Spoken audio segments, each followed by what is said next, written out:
Shall we start? Or you want to take a little break? Oh yeah. If people want to have a break. No. That's up to you. You want? Are you ready? I'm ready to go whenever, but also if you want to go to the bathroom or get some tea or coffee. All right. For our second talk of the morning, we have Netan Dogra. He's called London. Speak on methods for finding rational points. Thanks. Thanks very much for the invitation. I've been enjoying watching the talks online and this week, and so it feels a bit like being on the set of my favorite TV show. Actually, they've even got the little on-air sign. So yeah, there are two things I have to apologize for about this talk. So the first one is that we were told that these should be talks with the background for the lectures in the workshop over the next couple of weeks.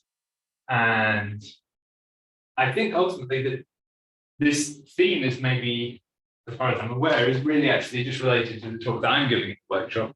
So when I talk about methods for finding rational points, I'm actually just going to be talking, that's a very big subject, and I'll be talking mostly about the bit that I work on. So I don't want to claim that this is a comprehensive survey of this subject.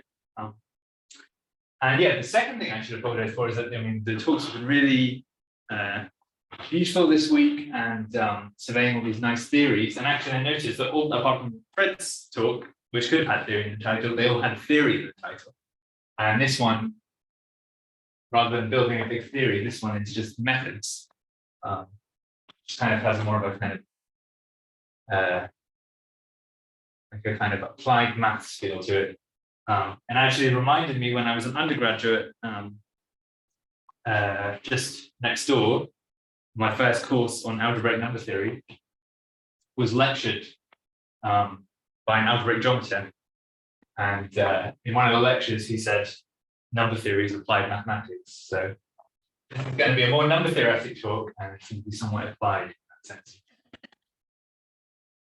So first of all, I'll just explain what are some questions one might ask about rational points on varieties. So say it's an X over Q and what is it?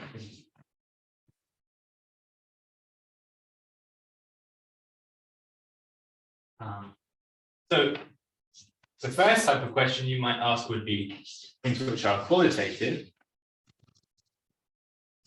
e.g. Is X over Q the receipt X in X? Then the next type of question you might ask would be quantitative,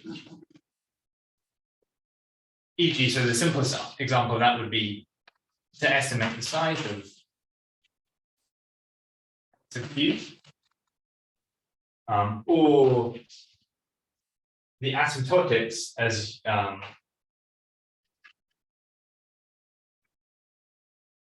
of the number of points of bounded height.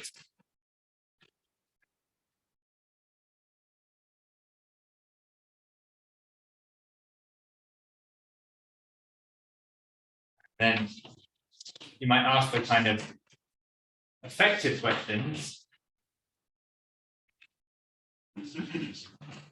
That's e.g. does there exist an algorithm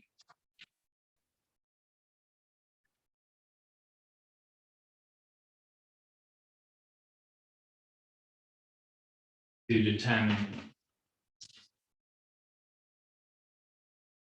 X of Q in some sense? And then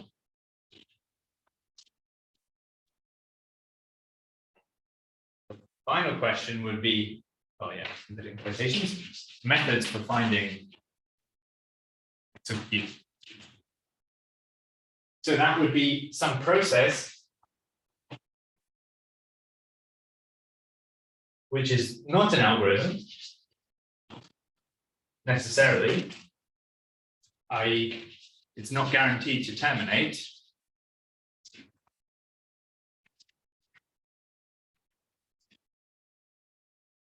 Which isn't necessarily an algorithm, but which in practice often provably determines execution.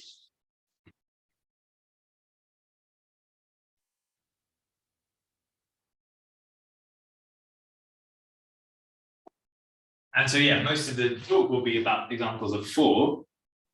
So clearly a solution to 4 doesn't imply a solution to 3, but suitably interpreted, it's also the case that 3 doesn't imply 4. So for example, so we have a positive solution to 3 for integral points on hyperelliptic curves. This is a theorem of Alan Baker and John Coates.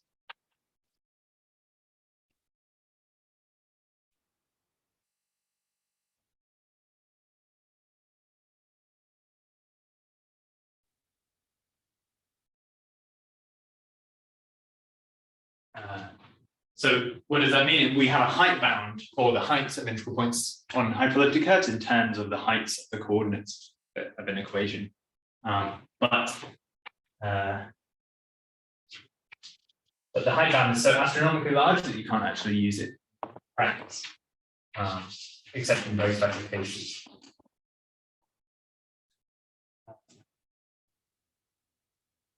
So yeah, for almost all of this talk, I'll talk about the Shadow-T-Coleman and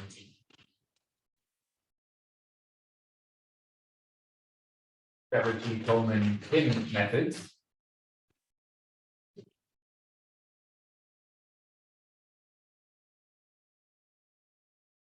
For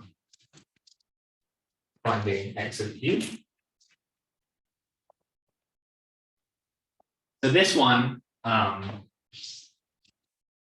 this one to get off the ground, you need that the dimension of x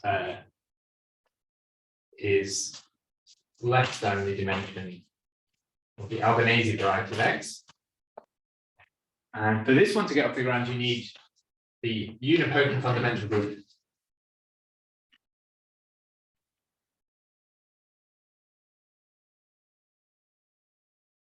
of x to be big.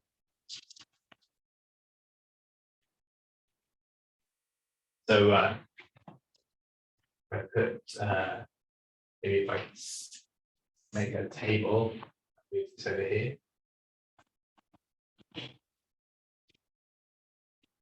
So for example, for curves of genus bigger than 1, this is good. And then also, sounds like a silly example, but as I set it up over Q, you can also do Weber restrictions of curve. Smooth projection. Oh yes, of course. Sorry. Weber restriction.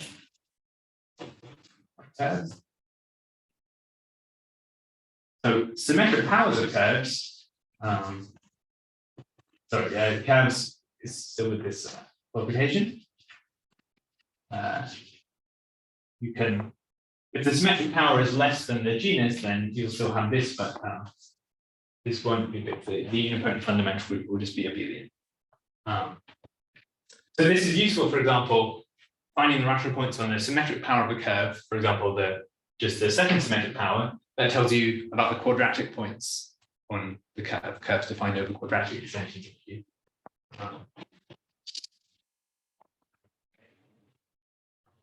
So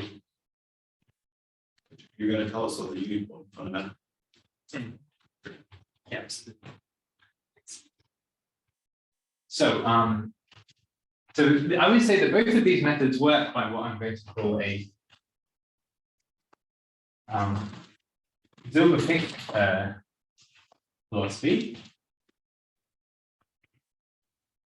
So the Zilberpink conjecture is some very general conjecture about mixed Chimera varieties. And then it's recently been generalized by Bruno Klingler to an even more general conjecture where you have a complex algebraic variety and a variation of mixed substructures on it. But in this particular case, I'm applying it where the mixed Chimera variety is actually just an abelian variety. It's much simpler. So the idea is that rational points, so I'm really just going to talk about curves from now on. So the curves, unless otherwise stated, it will mean the smooth projective curves of genus bigger than 1. And so then the Mordell conjecture implies that rational points on curves are finite, proved by Foltings. Curves are finite because rational points are special.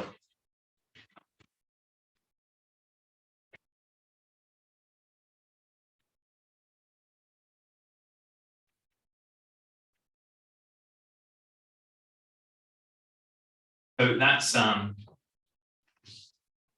anyone who works on Diophantine equations and Diophantine geometry believes to be true. But in this sense, it's actually technically true. So if your curve is called C, say, then, and let's suppose that's called J the Euclidean of C, and we just fix using some divisor of non-zero degree on C, just fix the map into the Jacobian. I don't even mind if it's a divisor of degree 1. Although I guess if we're interested in understanding why rational points are finite, we can assume we have at least one. F. And then suppose that the rank of the Q is R. So then F of, like I take F of C to the N, sorry, not F of C, F of C of Q to the N will be contained inside special subvarieties.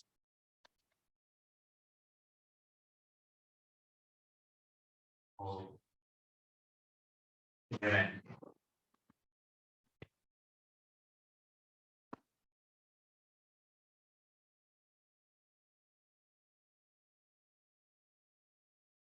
So what are special subvarieties? So in this context, special subvarieties are just the image of proper subgroup varieties of J to the N.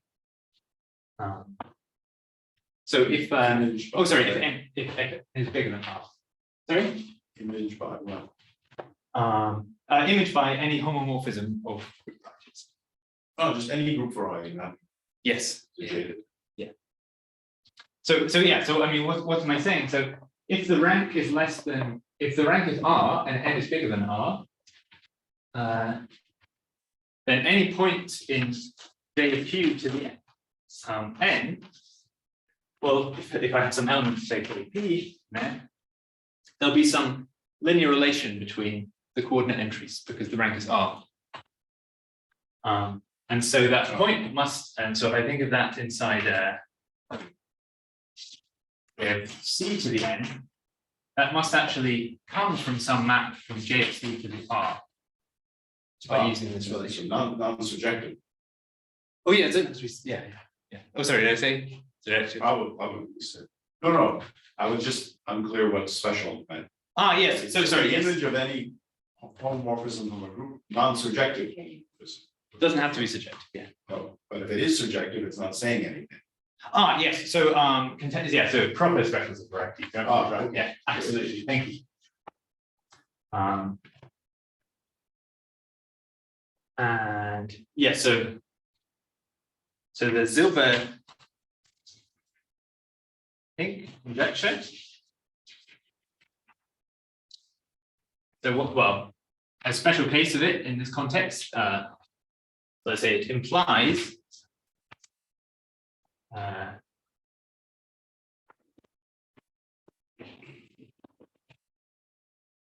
so let's say if you have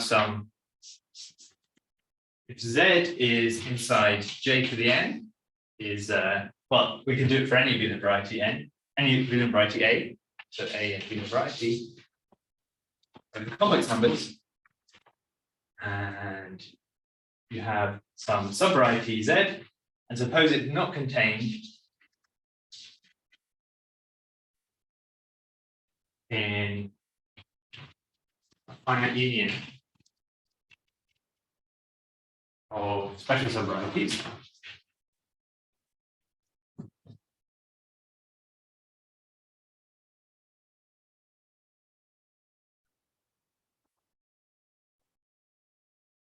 And actually, I say finite union, but actually let's say it's irreducible. So just contained in one special subvariety is not contained.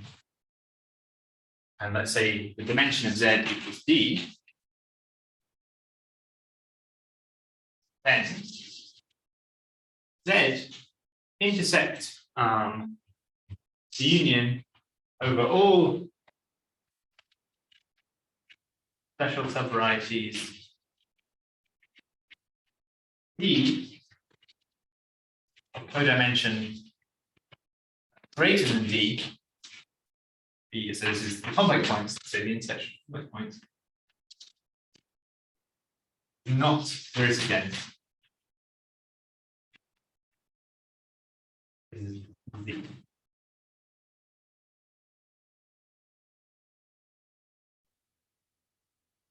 So this implies this Mordell conjecture.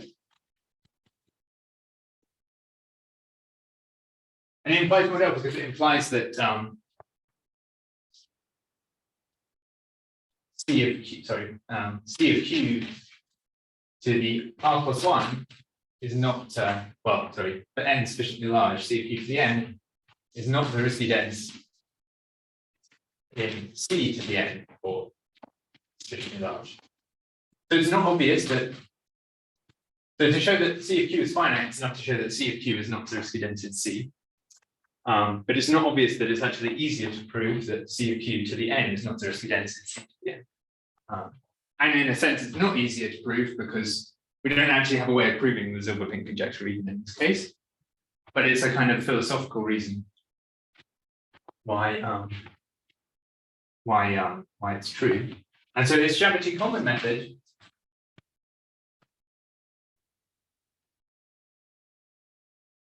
is some kind of p-adic version of this, where you have a stronger notion of special, but it turns out to be easier to use and actually gives you it gives you a method for finding x of q.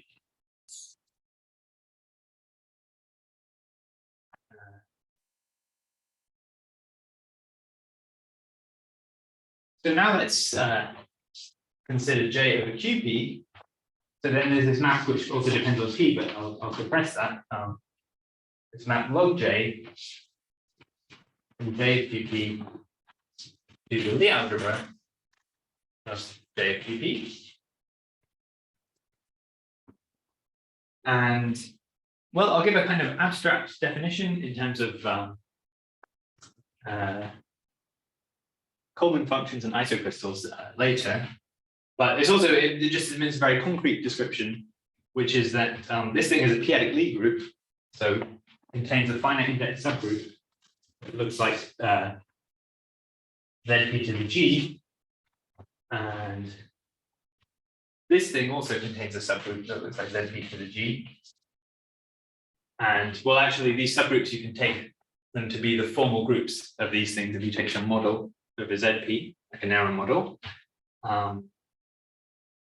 And then there's a logarithm on the level of formal groups.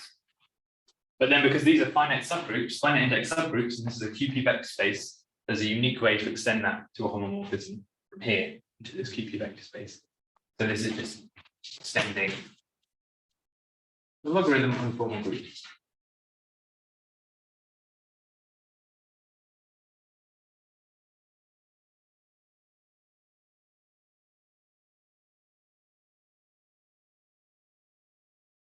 This has a nice description if I then map this into C of QP, so this thing I can think of as being isomorphic to the dual of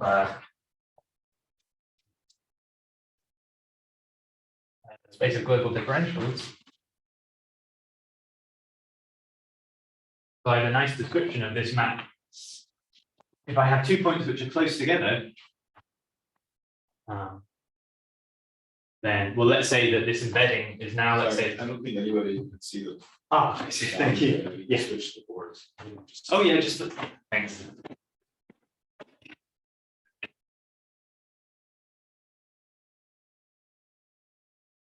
If I now define this embedding via a rational point, rational point B, then if x is close to B, x is close to B, theoretically, then I can actually define the image here. So let's also call this log J, I guess. Then log J of x evaluated on some differential omega, you can think of as integrating from x to b omega, and you can just integrate it, just formally expand it with respect to a local parameter of b, and then you can check that that formal power series actually p-adically converges in some disk. Okay. So what does this have to do with this notion of specialness? And then just before you go, some of that off. So the first column of the table on the right hand side, of x is a curve and its rank exceeds its units. How do you use Chaverty column? I thought you needed rank. Oh, sorry, this is these are necessary but not sufficient conditions. Oh, I thought the tick there. Oh, no. That's fine. No, yeah, absolutely. Thanks.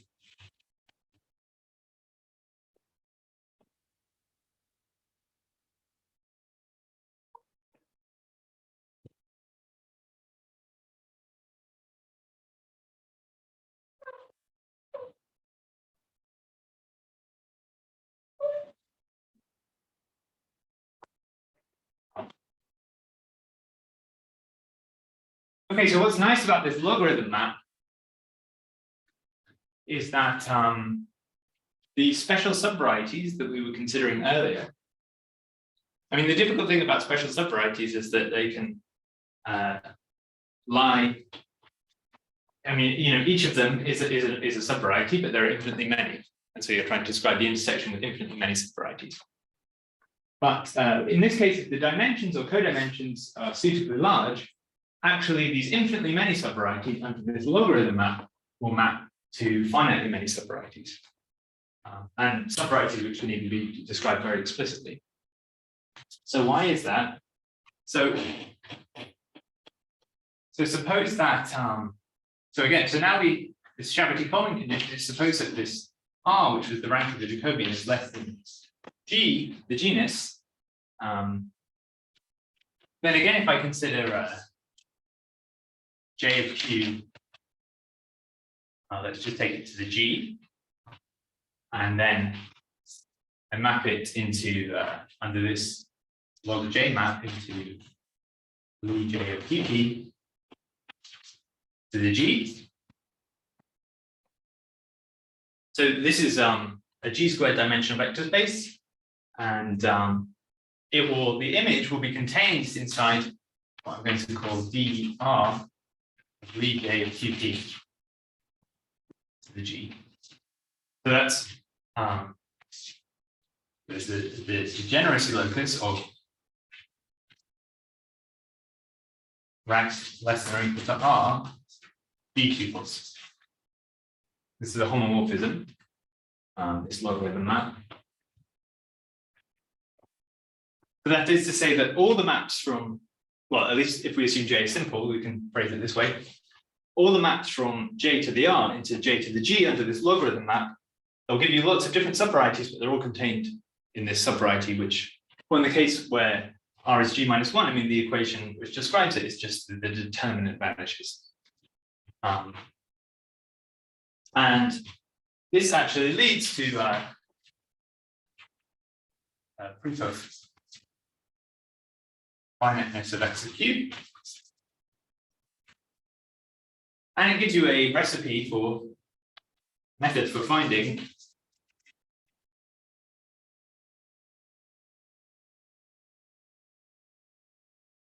x cubed. So, in fact, so what I mean, one way you could do it is that if you suppose you have to, you know what the rank is, you know what this R is, and suppose you could find R plus 1 points, or if you don't embed via a point, but you embed via a divisor, then you just need R points, which span the image of J, which span J cubed up to a finite index subgroup. Then that will actually kind of determine the equations for this map, and then this kind of determinant equation, which I described, this determinant vanishing, it then just becomes a linear equation in logarithms of points on your curve. And so this thing, so I said for it to be a method to find it, it had to be something which worked in practice. And the final thing you need to make it to work in practice is the fact that this logarithm map you can compute algorithmically in many cases. So I said when points are close together, you can do it by just formally expanding a power series. You can believe that that's algorithmic. And when points aren't close together, well, you can either find an equivalent divisor which represents them where all the points are close together, or a sum of such things, or there's also these methods I'll describe later related to common integration. Say again, is this the degeneracy locus? You're just looking at this like it's a G by something matrix and taking. Yeah, for example, the determinants of rank of things of size bigger than or equal to R. yeah, you could define it that way. You could pick an isomorphism with max G of QP. Yeah, then it's the rank and most R matrices. So it's codimension G minus R squared.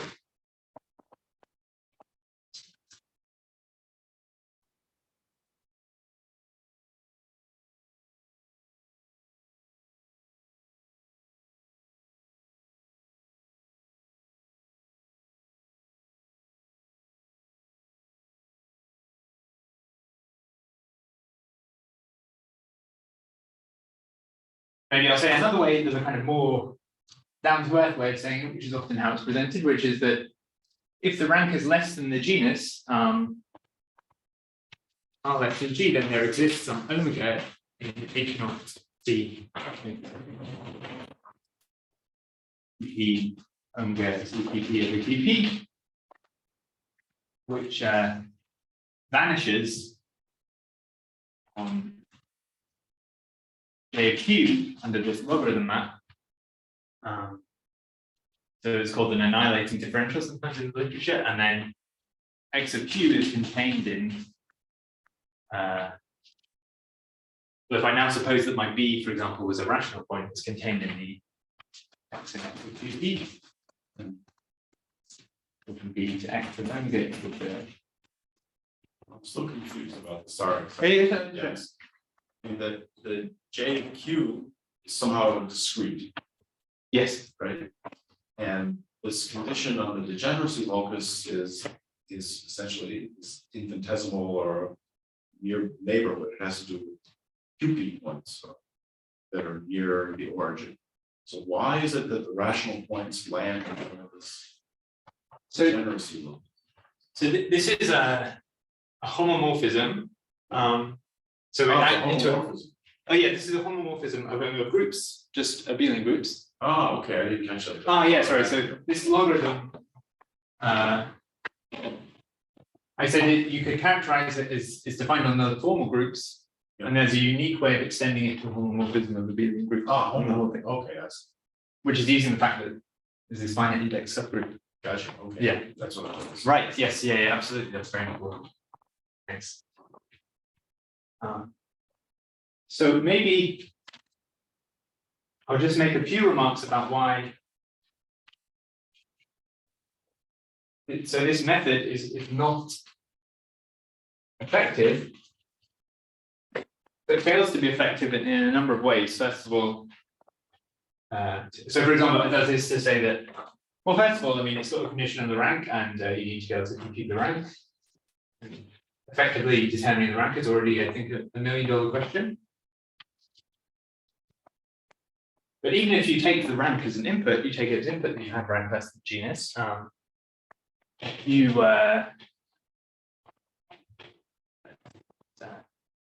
yes, so there are some subtle transcendence questions to do with computing the rank of the EP vector space inside this the algebra spanned by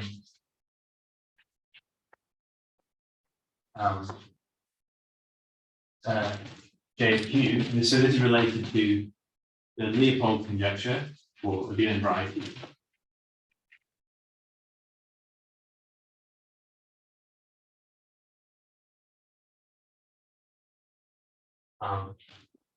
So you can find, so the next issue is that you can find these p-adic points which vanish under this function. So I can never set it.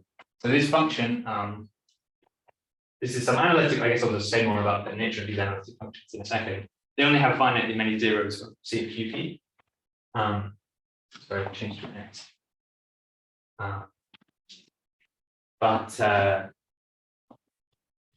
But you can, when you compute them, in practice, you only compute a p-adic approximation to them.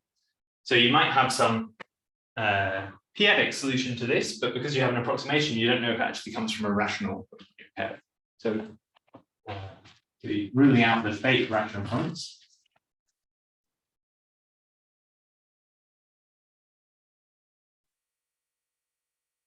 And then maybe I'll just say very little. There's a final subtlety, which is that when you actually compute this, set of zeros, you kind of don't compute it as a set of points, but in some sense you actually compute it as a zero-dimensional rigid analytic space. So more precisely, what you get is you get some power series, and then you can estimate its number of zeros and where they are. But if you have multiple zeros, or equivalently, this space is non-reduced. Sorry, zeros with multiplicity, I mean.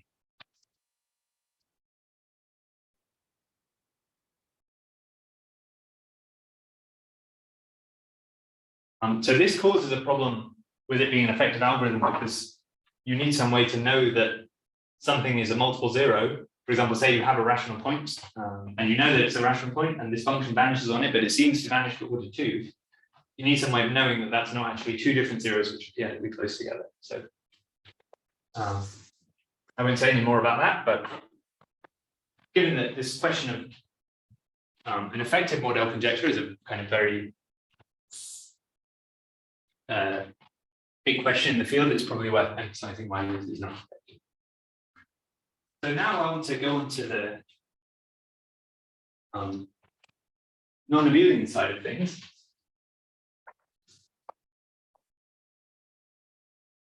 So there was this R less than G condition.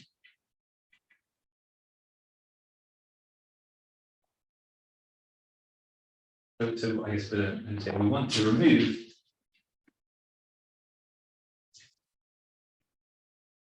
R less than G condition.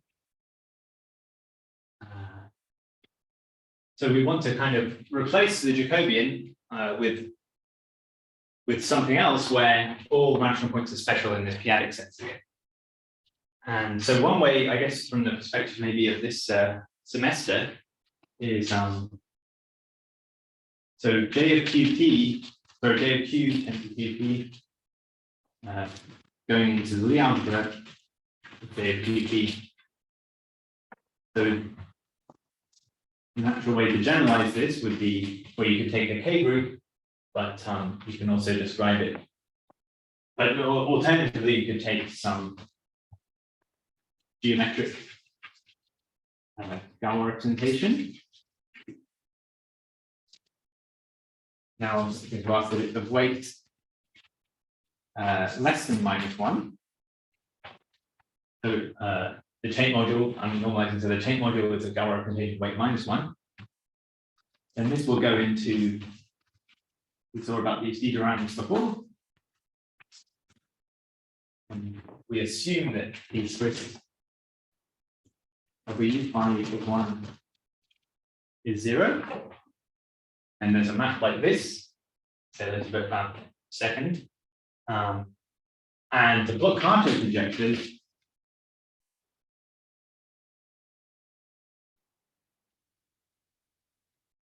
by that this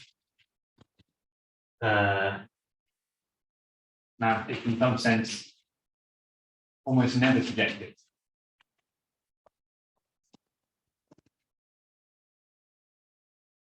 So if I actually assume that the weight is less than -2, or alternatively, if I just assume that GP1 doesn't show up in here, and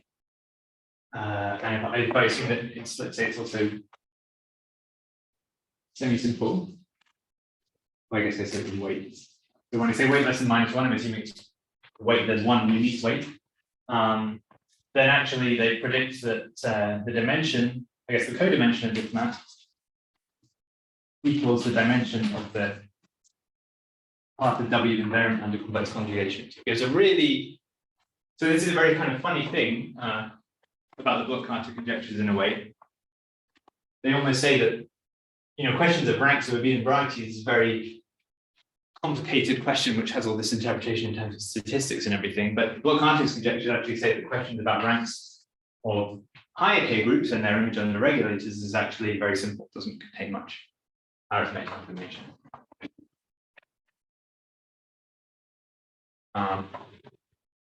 And so this means that if we could kind of, instead of mapping the rational points into the Jacobi, we could map into these spaces, and then map p-adic points into these spaces, and then so that the image was Zariski dense, then the rational points would always be special. That's the idea. And we kind of can do that, except that we don't naturally map into these vector spaces, but we naturally map into some non-abelian cohomology group schemes which contain these spaces, are built out of these spaces.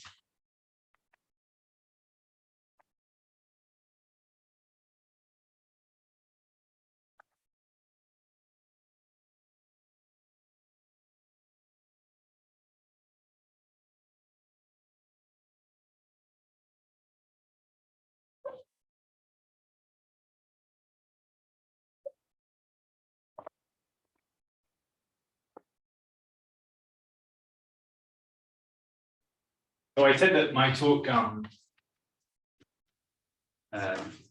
wouldn't involve kind of theory, but would be a mathematical method talk. But there is a little bit of theory which would be useful to discuss, and it fits quite well with technical theory that Fred was talking about earlier. And also, there's a nice p-adic counterpart to some of the nice talks we've had about Hodge theory this weekend. Nice. 2.5 years ago as well. Remember them. So if I, let's say that X over ZP is some smooth projective variety.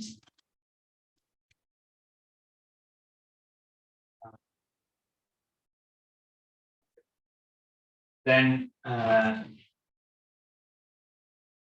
we could define,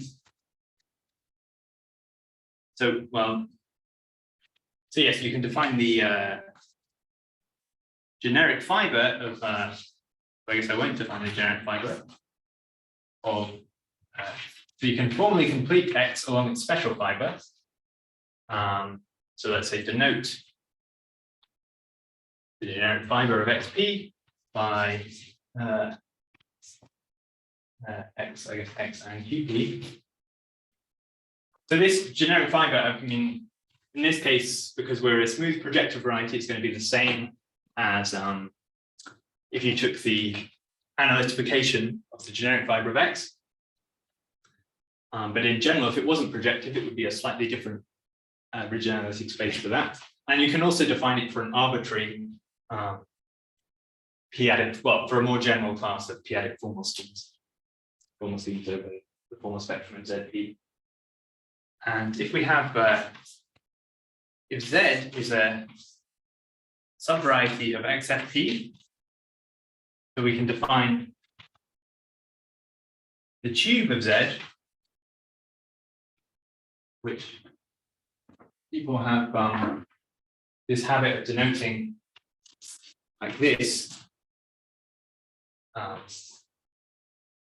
inside the analytification. The pre-image of Z under the reduction map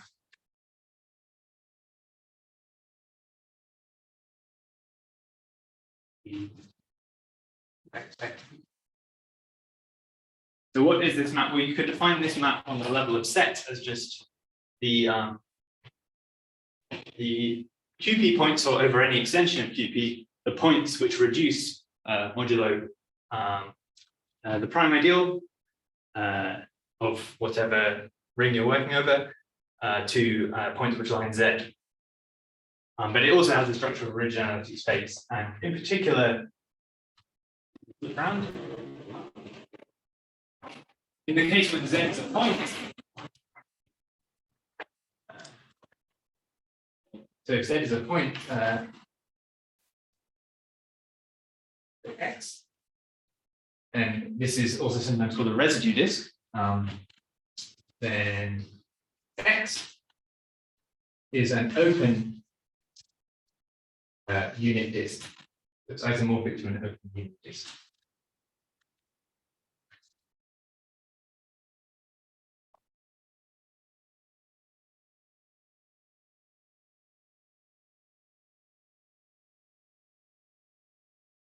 So it's also quite important for the theory that although this thing is an open unit disk, its p-adic points, its QP points, lie on a closed unit disk.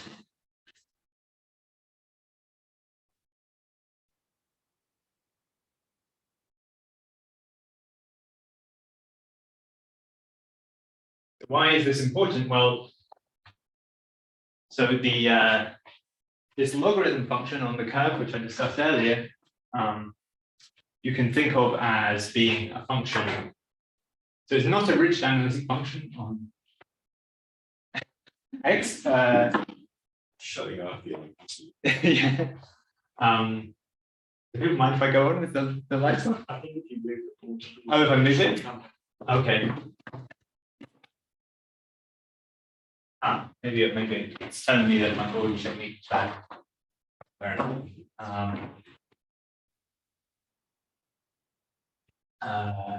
Yes, so this logarithm will not be a originality function on the whole of X, but when you restrict it to each of these residue disks, it will be a originality function. And the proof of the finiteness of the rational points depends on this function having only finitely many zeros. Now, originality functions on an open unit disk have infinitely many zeros, but on a closed unit disk, they only have finitely many, and that's why it's very important that we're looking at QP points rather than CP points. Okay. So I can define an isocrystal. So I'm going to write it in a slightly odd way. I'll say it's an isocrystal on XFP, and then this formal completion of X along the special fiber is so it's just going to be a vector bundle with flat connections.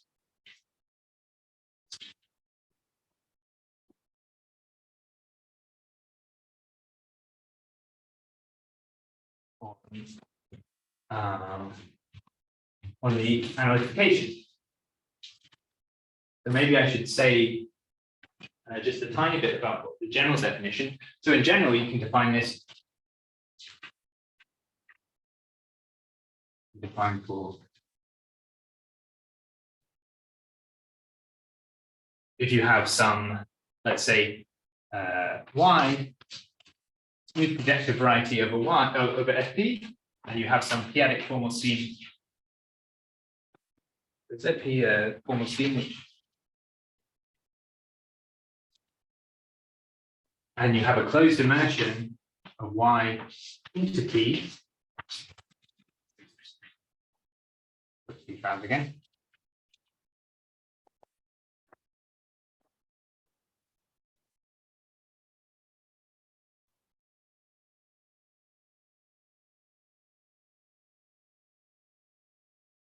And P is smooth in the neighborhood of Y.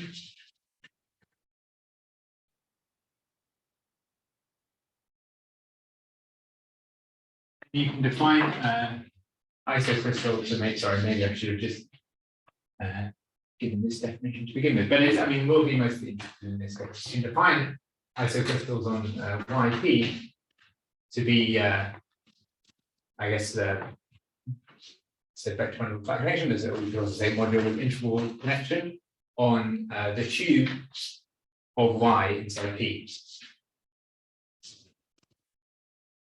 And then there's a more general thing you could do. You might have seen this notion of overconvergence. So that's where instead of starting with something which is proper, you actually also have an open subscheme, maybe called Y prime, and then the modules with interval connection will be defined not quite on the tube of Y prime inside P, but something just slightly larger than the tube of Y prime. But that's a technical issue. We won't need.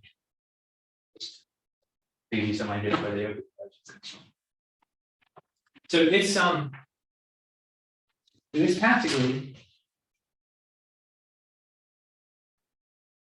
only depends on Y in some sense. So more precisely, if you have two different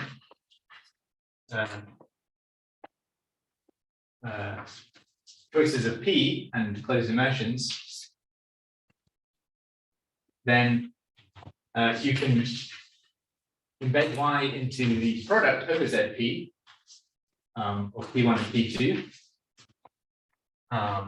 And you can embed it diagonally. So you can look at connections on the tube of the diagonal inside this product. And then you can, what you can do, I guess you can project down to here.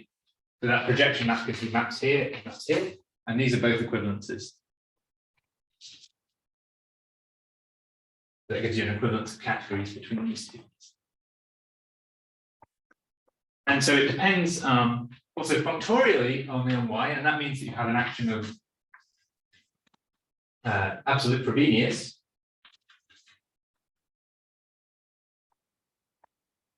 On this category isocrystal of Y. Or if we go back to our original thing, XFP.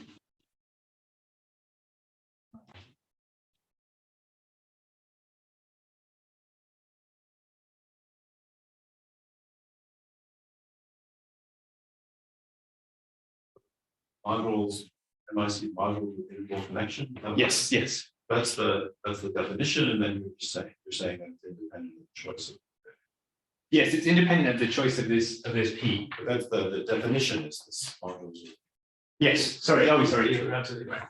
Thank you. So yeah, maybe I wasn't paying. No. I mean that's a bad reason. No, thanks. Right. So why here is arbitrary? I think you want it to be smooth, and yeah, you want P to be smooth in the neighborhood of Y. If it's not smooth, I think you have to do something. But P was smooth. P, yes, yeah, P has. Oh yes, I see. Yeah.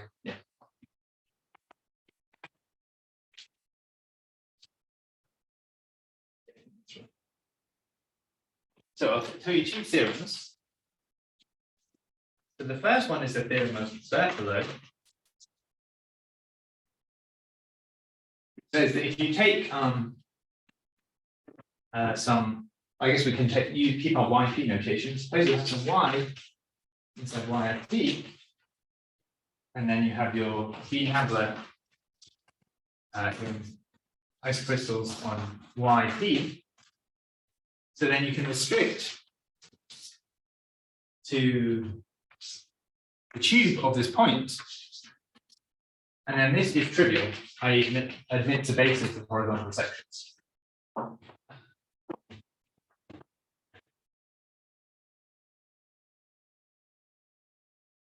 So now if I define C, maybe I'll call it C rig of XFP, or we can just say Y, to be the category of unipotent isocrystals, the things which are iterated extensions of the trivial isocrystal.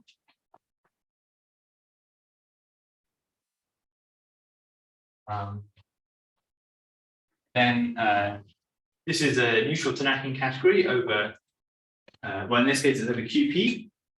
And this tells you that this, we have a fiber functor, the QP vector spaces associated to our point Y, which sends our V to the horizontal sections on the tube of this.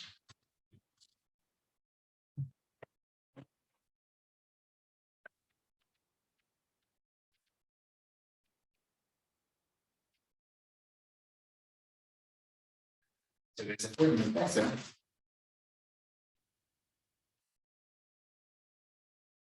So this gives us a way to find to parallel transport along the connection if we're within a disk. And then Besser showed that. So I mean, this would also, you know, we can also do this without the unipotent condition. But what's nice about the unipotent condition is it gives a kind of very natural way to then extend these solutions between different residue disks. And this is a theorem of Besser, which says that, so if I take the isomorphisms of fiber functors, if I have 2 points, y and y and b, so this thing, so I said that the cathode isocrystals has an action of Frobenius, like this functoriality that it enjoys. And so this has an action of Frobenius, and he showed that this has a unique Frobenius invariant part.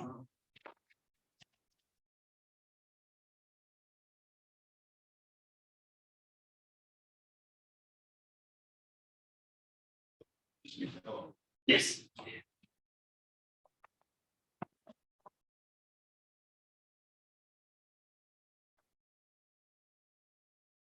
Why is this true? So this thing here is a pro-unipotent group.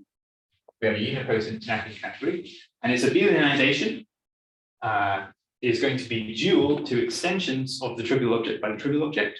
So it's going to be dual to the rigid cohomology of Y.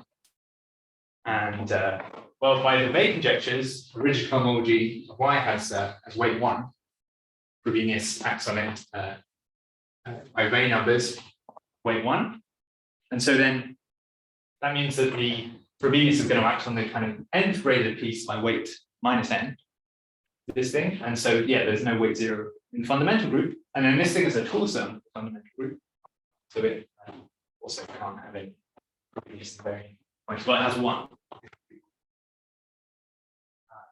So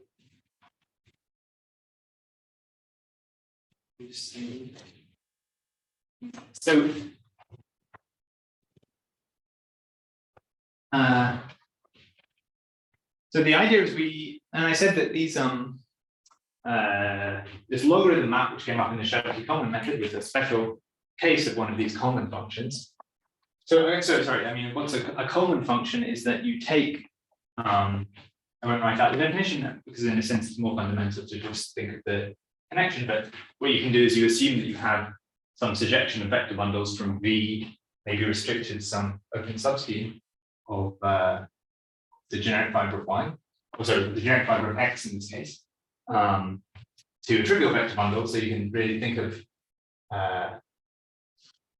the kind of section as a function, and then you just take the unique collection of all the horizontal sections determined by this. So you just take the tuple which correspond by the Frobenius invariant part. So it's exactly the notion of analytically continuing a solution. But now in the p-adic world, over QP, we only have finitely many residue disks, and we just need to analytically continue between those finitely many disks. Okay, so yeah, now I'll say something about, to finish, I'll say something about unipotent fundamental groups. And rational points.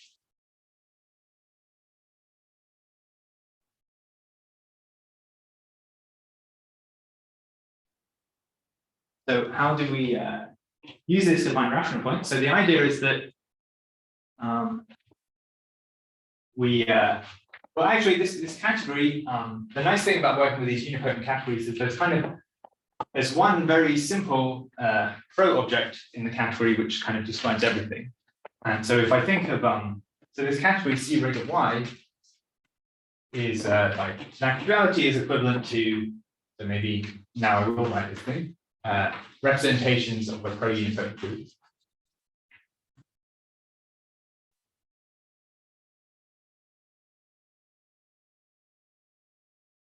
And so then I can take the universal enveloping algebra, well, so it's, let me call it I1 rig of Y.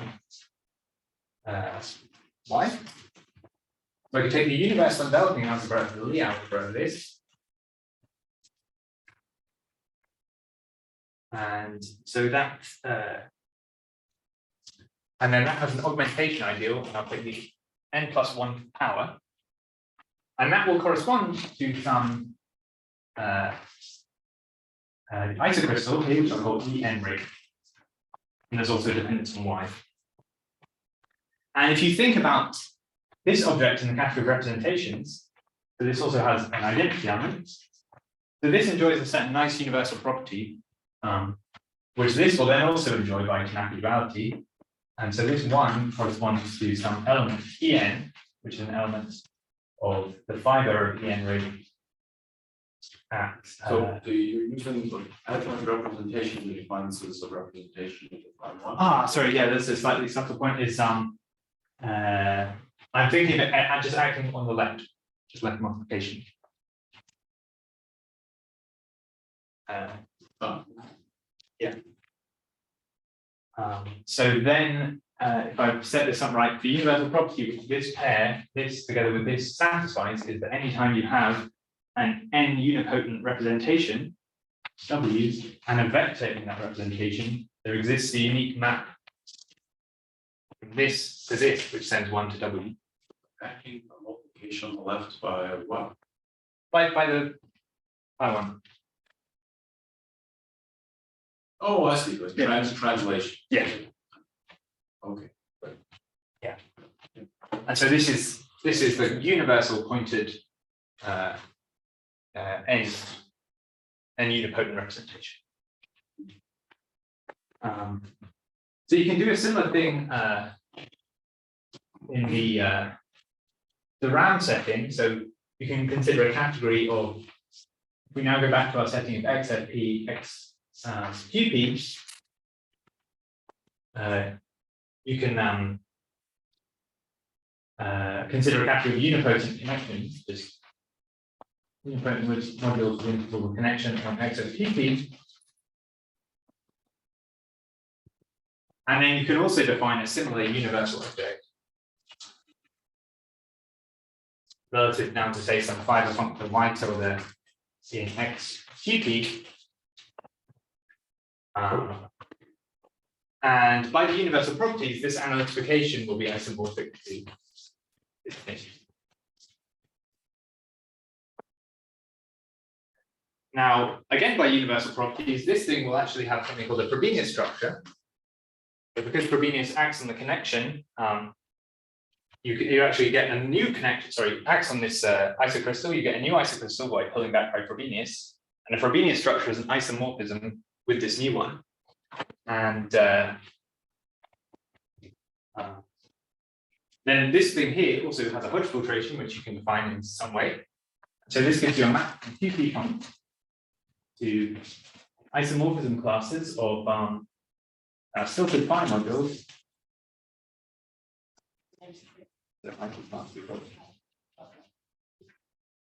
Filtered phi modules. And you can actually show that this comes from a map which you can describe in terms of the unipotent Netan fundamental group to a map from isoclasses of DQP representation. And then the function that predefined gives you this map. So this comes from the Étale land, and if you do this for a rational point, there's a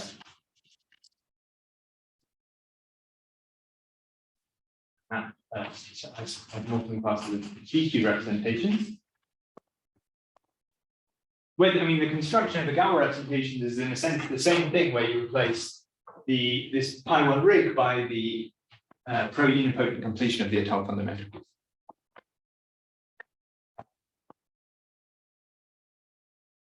And yeah, so if you do this when n equals 1, it's not obvious from how I presented it, you recover the Chabot-Coleman method, but you can also do this for n bigger than 1.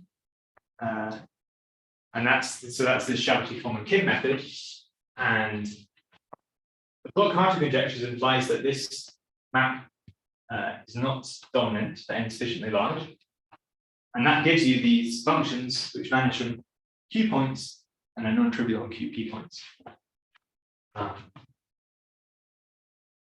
So I'll just, so I'll just say one more thing. So,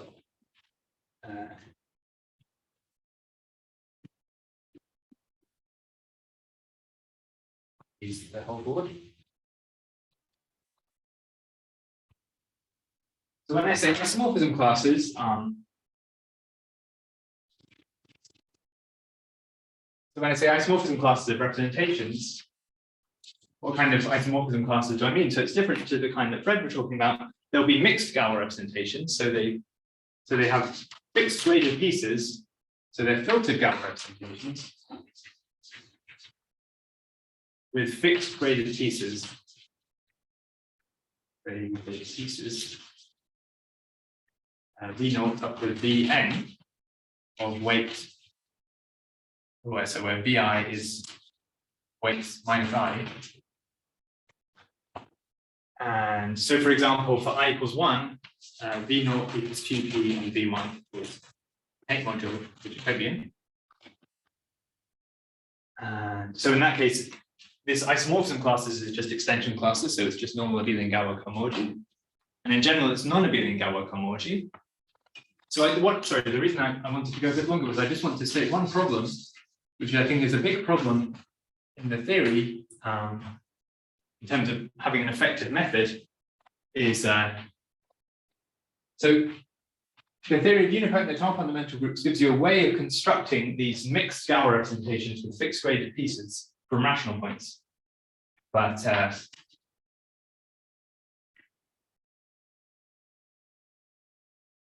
how do we construct more elements of this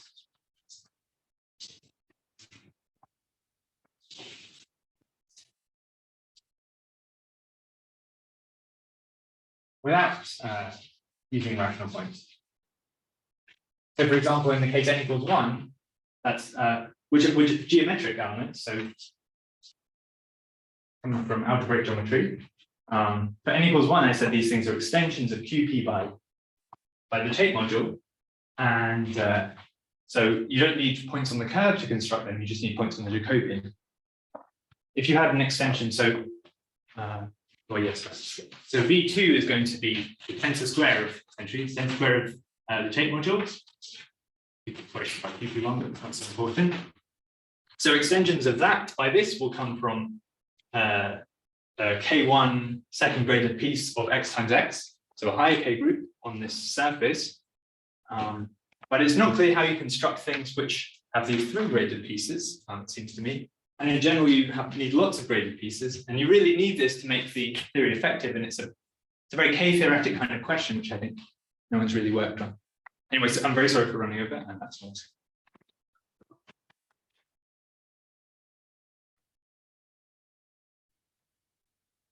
Any questions?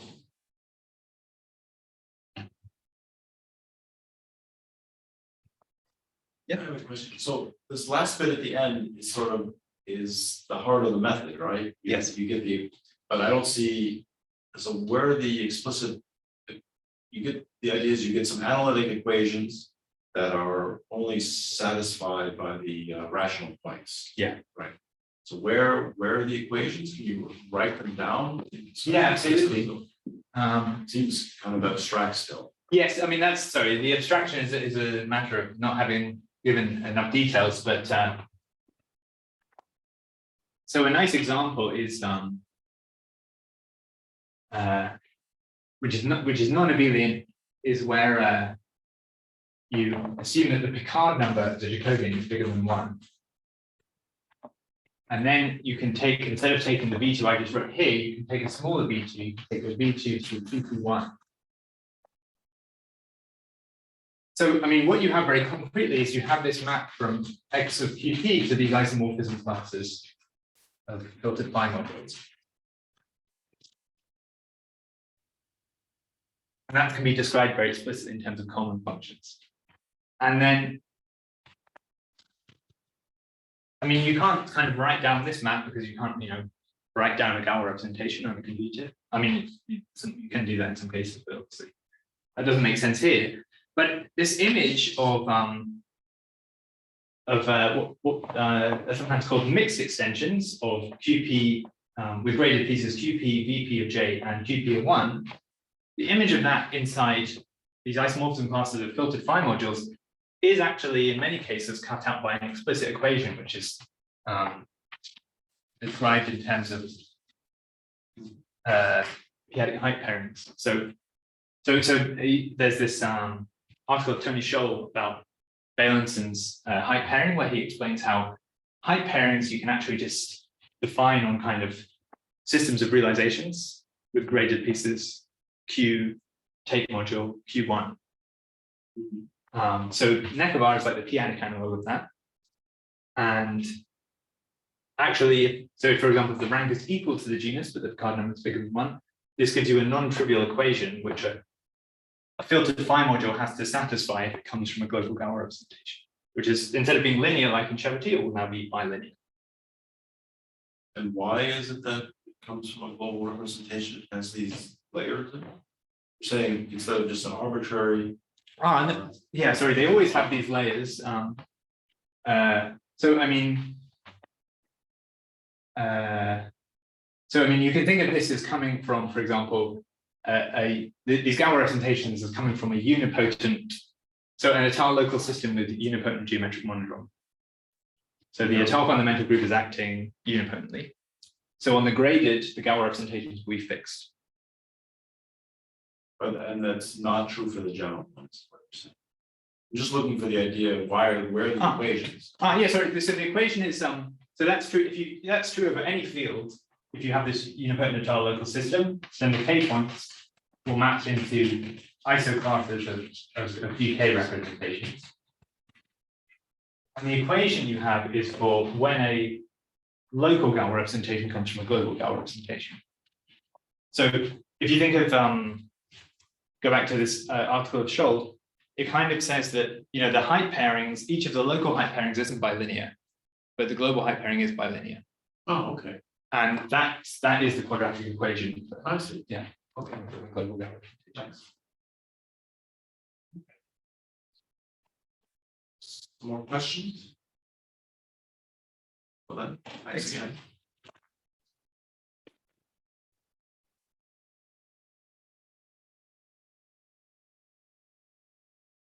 I have a really stupid question. Oh, sure. Yes. How do you typeset it back to two implementation without setting off the? No, it's a nightmare. Yeah.